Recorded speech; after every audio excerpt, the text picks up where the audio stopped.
José Maria Trindade, custo-benefício do Congresso e também dos governos, Zé Maria. Pois é, antes só dizer que é uma ação importante a regularização fundiária, né? A gente sabe que há uma parcela de mais de 50%, que é um número alto, né, das propriedades não tem a documentação 100% legal. E a documentação é boa, inclusive, para o desenvolvimento. Olha, Marcelo, essas pesquisas mostram um limite perigoso para o Supremo Tribunal Federal. Ele está sendo chamado para a política e alguns ministros morderam a isca e estão indo para a política, disputando posições aí com governadores e o presidente Jair Bolsonaro, entrando em embates políticos no Congresso Nacional com deputados, e o Supremo não está em campanha. Portanto, não terá chance de se defender, de ser votado, de ter defensores. Veja que perigo. O ministro do Supremo me disse que essa posição de vitrine do Supremo está incomodando. E é realmente uma situação diferente. O Supremo não entra na política e está sendo chamado para ser avaliado como se fosse um ente político, né? Esse é o problema. A avaliação geral que se faz do público é de que tudo é governo. Para o público, e é uma tese do ex-presidente Michel Temer, um constitucionalista, né, de que o povo entende que tudo é governo. O Supremo é governo, o Executivo é governo, o Congresso Nacional é governo, ministros são governo, e é assim que se faz a governança, né, um ato público. E a avaliação geral muda um pouco aqui, um pouco ali.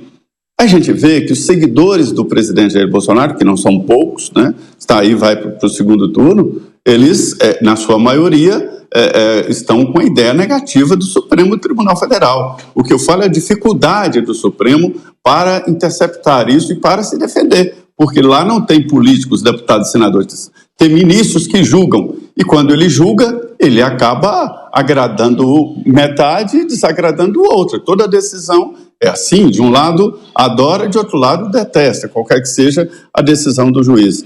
Então, esta avaliação mostra claramente, né, de que as pessoas estão mais politizadas e fazendo uma avaliação ligada exatamente às ideias do presidente Jair Bolsonaro e do Congresso Nacional.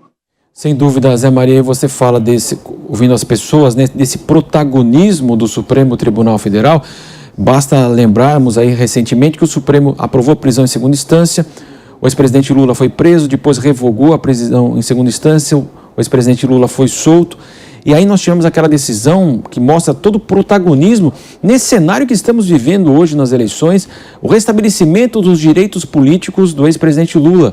Algo que a defesa solicitou desde o início, que o foro não seria lá Curitiba, que caiu justamente na vara de Sérgio Moro, mas sim Brasília. E depois de anos o ministro Fachin aceita essa argumentação e muda completamente o cenário eleitoral, Zé Maria.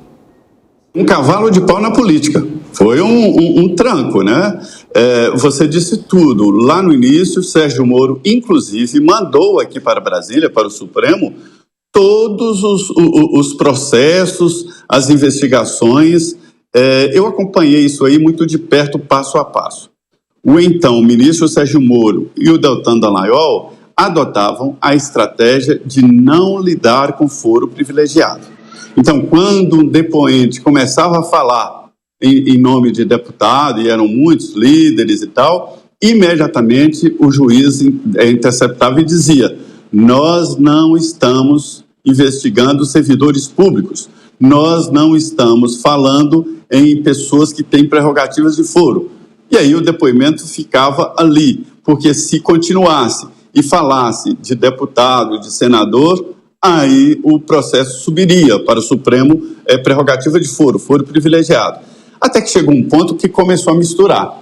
O Sérgio Moro pegou todo o processo, mandou para o Supremo e o Supremo devolveu para o ministro, para o juiz, então o juiz Sérgio Moro, né, a Lava Jato sem parlamentares e passou a julgar deputados e senadores. Esta é a realidade desse processo.